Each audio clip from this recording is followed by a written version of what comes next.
Assalamualaikum warahmatullahi wabarakatuh. Saya Honingsih. Di sini saya akan mempresentasikan dengan judul Strategi Guru dalam melaksanakan pembelajaran di masa pandemi COVID-19. Definisi pembelajaran. Pengertian pembelajaran online atau e-learning menurut Nuni adalah salah satu bentuk model pembelajaran yang difasilitasi dan didukung pemanfaatan teknologi informasi dan komunikasi. E-learning mempunyai karakteristik yaitu interaktif, kemandirian, aksesibilitas, dan pegayaan. Pembelajaran online juga dapat didefinisikan sebagai sebuah bentuk teknologi informasi yang diterapkan di bidang pendidikan dalam bentuk dunia maya.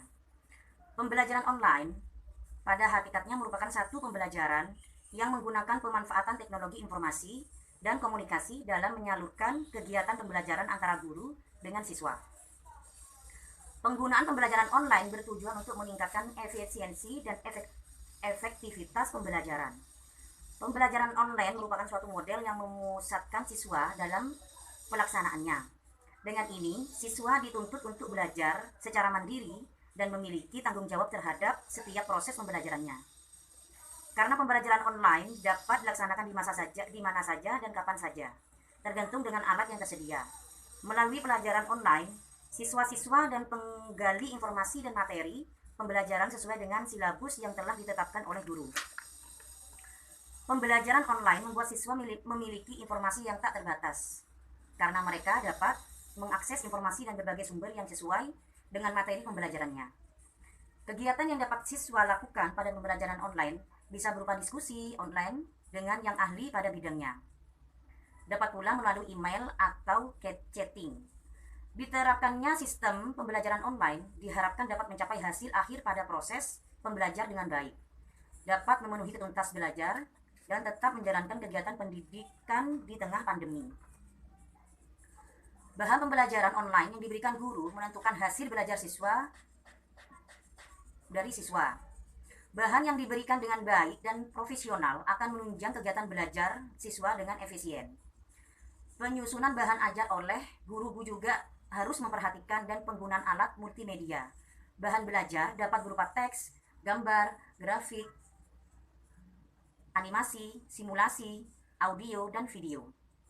Pemilihan warna yang tepat pada bahan belajar akan mempengaruhi efektivitas pembelajaran yang ditampilkan pada layar monitor.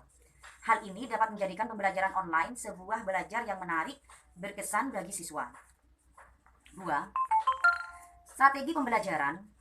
Strategi pembelajaran menurut Darmayah adalah suatu tindakan pengorganisasi yang isi pelajaran, menyampaikan isi pelajaran dan pengelolaan kegiatan pembelajaran dengan menggunakan berbagai sumber belajar yang digunakan pendidik dan mendorong tercapainya proses kegiatan belajar yang efektif dan efisien. Berdasarkan pendapat tersebut, strategi merupakan sebuah usaha yang dilakukan dalam menyampaikan isi pelajaran untuk memperoleh tujuan pendidikan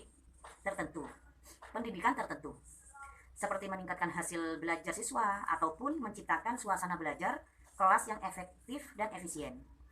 Strategi pembelajaran dapat didefinisikan sebagai sebuah perencanaan yang berisi mengenai rangkaian kegiatan yang disusun sedemikian rupa guna mencapai tujuan pendidikan tertentu. Strategi pembelajaran digunakan pada hakikatnya merupakan sebuah rancangan yang digunakan pendidik atau lembaga pendidikan yang bertujuan untuk mensukseskan capaian pendidikan tertentu. Hasilnya akan mempengaruhi seberapa jauh siswa mendapat ilmu yang diajarkan.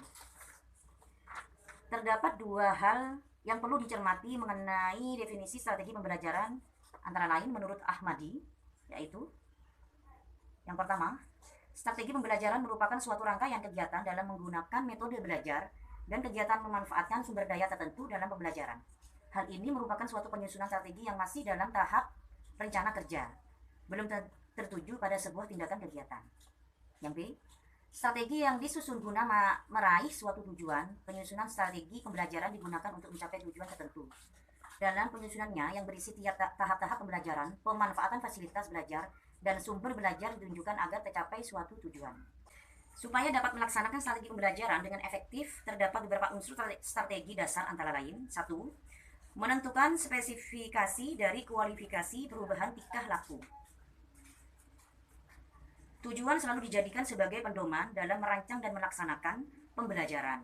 Untuk itu, maka tujuan pembelajaran harus dirumuskan secara spesifik dalam arti menuju pada perubahan perilaku dan operasional yang dapat diukur. 2. Memilih pendekatan pembelajaran yakni suatu cara dalam menyampaikan apa yang telah direncanakan untuk mencapai tujuan tertentu. Kegiatan pembelajaran harus dipertimbangkan dan dipilih mana jalan pendekatan yang paling utama, tepat, dan efektif. 3. Memilih dan menetapkan metode, teknik, dan prosedur pembelajaran.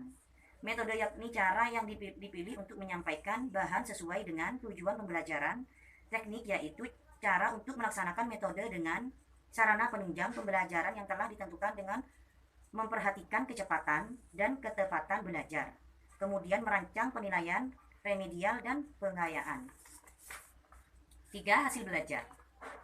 Hasil belajar merupakan kemampuan yang dimiliki siswa setelah mengalami pengalaman belajar dalam proses pembelajaran.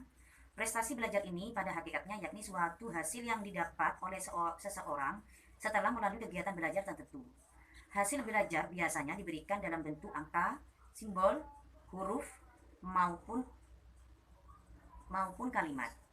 Hasil belajar sering disebut juga sebagai prestasi belajar menurut Fathur Rahman dan Sulistiorini. Yang dikutip oleh Zainur Rosyid menjelaskan bahwa prestasi belajar merupakan gabungan dari dua kata, yaitu prestasi dan belajar. Yang diterjemahkan dalam Kamus Besar Bahasa Indonesia, pengertian prestasi adalah hasil yang telah dicapai dari yang telah dilakukan dan dikerjakan. Prestasi juga diartikan sebagai hasil yang diperoleh karena adanya aktivitas belajar yang telah dilakukan. Sedangkan kata belajar berarti, menurut Sugiono, menyatakan bahwa hasil belajar adalah sebuah tindakan evaluasi yang dapat mengungkapkan aspek proses berpikir, juga dapat mengungkapkan aspek kejiwaan lainnya, seperti aspek nilai atau sikap dan aspek keterampilan yang melekat pada diri siswa itu sendiri. Hal ini menjelaskan bahwa melalui hasil belajar dapat terungkap secara holistik faktor-faktor yang mempengaruhi hasil belajar. Menurut Slameto, mengemukakan faktor-faktor yang mempengaruhi hasil belajar yakni sebagai berikut. 1. Faktor internal terdiri dari dua aspek, yaitu faktor fisiologis dan faktor psikologis. Nomor 2. Faktor eksternal terdiri dari dua aspek, yaitu sosial dan non-sosial. Aspek sosial meliputi faktor lingkungan keluarga, faktor lingkungan pendidikan formal, dan faktor masyarakat. Sedangkan aspek non-sosial yakni keadaan alam, tempat belajar, dan alat-alat belajar. Kajian penelitian terdahulu. Pertama, penelitian yang dilakukan oleh Fitri Hidayah yang berjudul Penerapan E-Learning sebagai Media Pembelajaran, Mata Diklat, Program Web, Kelas Terkonik Jaringan SMK Informasi Universitas Penerja Sosial tahun 2012. Hasil penelitian ini dilaksanakan untuk mengetahui pengaruh penggunaan E-Learning sebagai media pembelajaran pada siswa SMK 2 pengasih. Hasilnya menunjukkan bahwa angket dari ahli media menunjukkan bahwa 80,6% E-Learning layak digunakan sebagai media pembelajaran penggunaan web siswa kelas 9 SMKN 2 pengasih. Hasil proses dari kedua kelompok memperoleh keputusan yang diambil yang H ditolak dan H diterima, sehingga dapat diartikan bahwa pembedaan hasil belajar siswa yang menggunakan E-Learning materi berbasis teks dan gambar dengan yang menggunakan E-Learning materi berbasis teks pada materi pemrograman web. Siswa menggunakan E-Learning materi berbasis teks dan gambar memperoleh nilai yang lebih tinggi dibandingkan dengan siswa yang menggunakan E-Learning materi berbasis teks saja.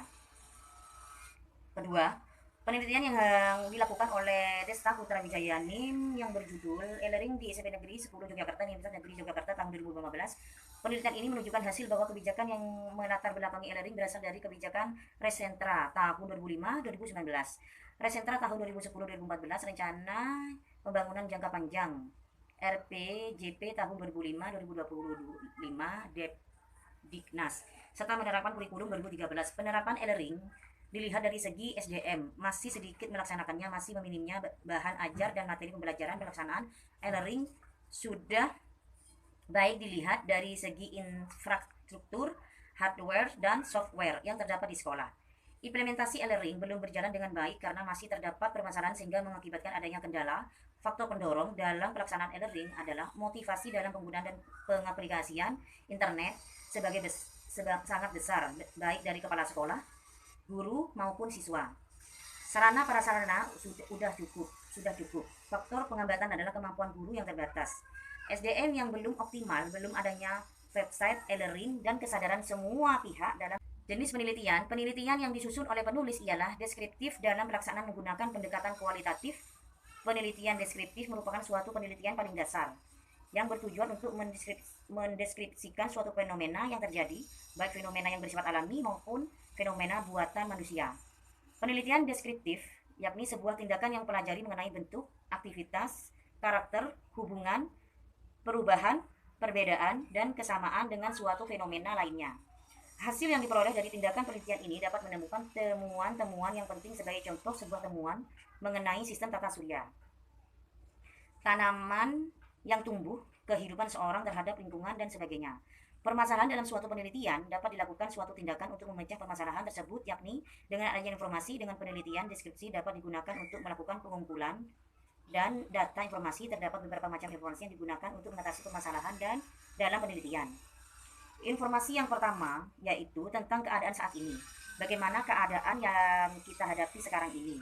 Apa saja yang kita miliki, tentang hal-hal yang dilakukan mengenai kelebihan dan kelemahan yang kita miliki, kesalahan-kesalahan yang kita lakukan, dan sebagainya. Informasi yang kedua yaitu informasi yang sesuai dengan yang diinginkan. Penelitian kualitatif bertujuan untuk menguraikan suatu fenomena tertentu dan menceritakan sebuah peristiwa, baik itu dari individu maupun kelompok. Metode kualitatif digunakan untuk memperoleh informasi yang mendalam. Suatu data yang mengandung makna yang dimaksud adalah data yang sebenarnya, merupakan data yang sudah pasti yang menjadi suatu nilai di balik data yang terlihat. Maka dari itu, penelitian kualitatif tidak menekankan pada generalisasi, akan tetapi lebih fokus pada maknanya. Generalisasi dalam penelitian kualitatif disebut dengan transferability. Berdasarkan penjabaran dari data kualitatif, yaitu tujuan yang hendak dicapai oleh peneliti antara lain memperoleh pembelajaran mengenai secara seseorang, menjelaskan suatu hal yang dilakukan tentang aktivitas, rancangan, dan sebagainya. 2. Menguraikan suatu situasi yang terdiri dari suatu peristiwa untuk menjelaskan tindakan tertentu yang tidak dapat dipisahkan dari keadaan lingkungan yang tersedia. 3. Mendeskripsikan dan menjelaskan proses berlangsungnya suatu tindakan itu dapat terjadi dan cara tindakan tersebut dilakukan. 4. Menjelaskan argumen atau pendapat mengenai tindakan yang telah dilakukan. Kesimpulan, berdasarkan hasil analisis yang dilakukan oleh peneliti, maka dapat kesimpulan antara lain, pembelajaran online yang diterapkan pada kelas 5 SDN Sukabumi 1 Probolinggo merupakan suatu tantangan baru bagi guru dan mengatur ulang strategi pembelajaran agar materi belajar dapat disampaikan kepada siswa. Pembelajaran online disanakan secara daring melalui jaringan internet dan menyusun perencanaan dan pelaksanaan pembelajaran oleh guru. Perencanaan pembelajaran yaitu dengan membuat materi dan soal evaluasi untuk siswa. Sedangkan pelaksanaan pembelajaran yaitu pembagian materi dan tugas ke grup WhatsApp serta meminta siswa yang tidak memiliki handphone atau WhatsApp untuk mengambil soal ke sekolah atau guru yang datang ke rumah siswa untuk memberikan tugas. Selain itu, guru juga membuat rencana pelaksanaan pembelajaran untuk pembelajaran online. 2. Strategi pembelajaran yang diterapkan pada siswa kelas 5 SDN Sukabumi 1 sebagai sebuah perencanaan rangkaian pembelajaran online dengan menggunakan pendekatan dan model belajar untuk mencapai tujuan pembelajaran. Pembelajaran dilakukan dengan menerangkan materi melalui video. Siswa yang menjalani luring atau offline mempelajari materi dari LKS lembar kerja siswa yang sudah dibawa oleh masing-masing siswa. Metode pembelajaran yaitu guru membuat video yang sedang menerangkan materi kemudian dikirim kepada siswa melalui WhatsApp. Waktu daring dilakukan setiap hari, sedangkan offline ditentukan sendiri atau secara mandiri, dan pengumpulan tugasnya sesuai dengan kesepakatan dari guru. Media belajar yang digunakan yaitu foto atau video yang diakses dari WhatsApp, kemudian siswa mengumpulkan tugasnya melalui link Google Form. Materinya berasal dari buku, paket siswa maupun LKS, dan materi yang disampaikan sesuai dengan kompetensi dasar. Kemudian guru membuat soal sebagai evaluasi pembelajaran. Yang ketiga, hasil belajar. Siswa menunjukkan bahwa tidak semua siswa dapat menjalani pembelajaran online dan hasil belajar tidak semua tercapai disebabkan berbagai faktor seperti siswa tidak mempunyai handphone atau aplikasi WhatsApp, sinyal internet yang sulit dijangkau, sebab rumah siswa yang berada di desa, kesadaran siswa akan tanggung jawabnya dalam mengerjakan tugas masih kurang, dan kesadaran orang tua maupun kondisi lingkungan di sekitar siswa yang kurang mendukung, sehingga menyebabkan capaian hasil belajar siswa kurang maksimal. saran, yaitu untuk sekolah, pembelajaran online lebih diterapkan lagi secara maksimal, mendukung sarana prasarana dan fasilitas agar pembelajaran tetap berjalan dengan lancar. Untuk guru, meningkatkan strategi dan media pembelajaran dalam menyampaikan materi pembelajaran secara daring kepada siswa yang menggunakan sistem pembelajaran online maupun siswa yang menggunakan pembelajaran offline. Untuk siswa, meningkatkan kesadaran akan tugas-tugas yang diberikan guru, tugas yang diberikan oleh guru kepada siswa segera dikerjakan, baik yang daring maupun yang tidak secara daring. Demikian presentasi yang saya sampaikan, kurang lebihnya mohon maaf. Wassalamualaikum warahmatullahi wabarakatuh.